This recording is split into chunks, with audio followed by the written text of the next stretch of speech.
Welcome to day 2 of Banned Books Week. Today we are going to be talking about a young adult book called Looking for Alaska.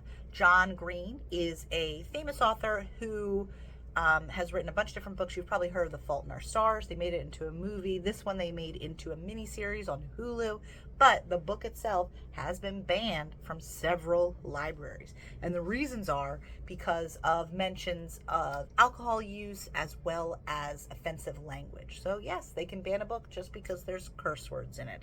And again, this is a young adult book. We have it here in the library, but in order to check it out, you do have to have that YA permission. So to tell you a little bit more about the book, before Miles Pudge Halter is done with his safe life at home. His whole life has been one big non-event, and his obsession with famous last words has only made him crave the great perhaps even more. He heads off to the sometimes crazy and anything but boring world of Culver Creek boarding school, and his life becomes the opposite of safe, because down the hall is Alaska Young, the gorgeous, clever, funny, self-destructive, screwed up, and utterly fascinating Alaska Young. She is an event unto herself. She pulls Pudge into her world, launches him into the great perhaps, and steals his heart. Then, after, nothing is ever the same. So today, I'm going to read you an excerpt from Looking for Alaska. 127 days before. Early the next afternoon, I blinked sweat from my eyes as I taped a Van Gogh poster to the back of the door. The colonel sat on the couch, judging whether the poster was level and fielding my endless questions about Alaska. What's her story? She's from Vine Station. You could drive past it without noticing, and from what I understand, you ought to. Her boyfriend's a Vanderbilt on scholarship, plays bass in some band. Don't know much about her family. So she really likes him? I guess. She hasn't cheated on him, which is a first, and so on. All morning, I'd been unable to care about anything else. Not the Van Gogh poster, and not video games, and not even my class schedule, which the Eagle had brought by the morning. He introduced himself, too.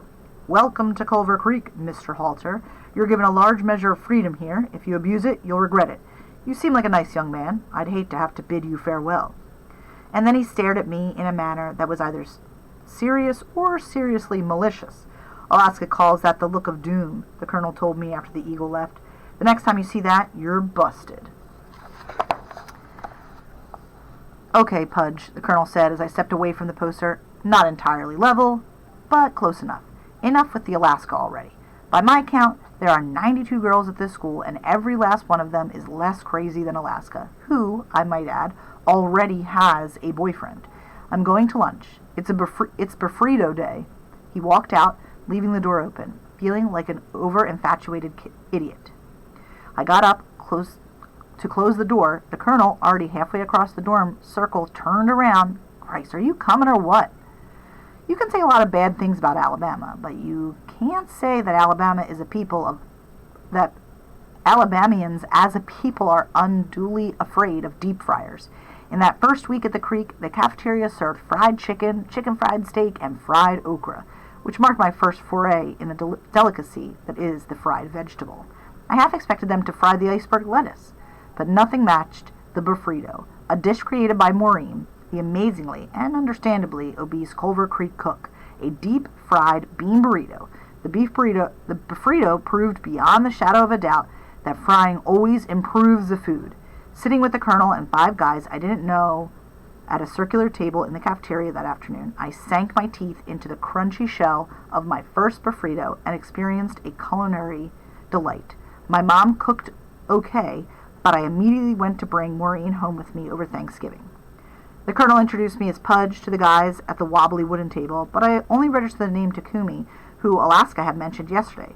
A thin Japanese guy, only a few inches taller than the colonel, Takumi talked with his mouth full as I chewed slowly, savoring the beanie crunch.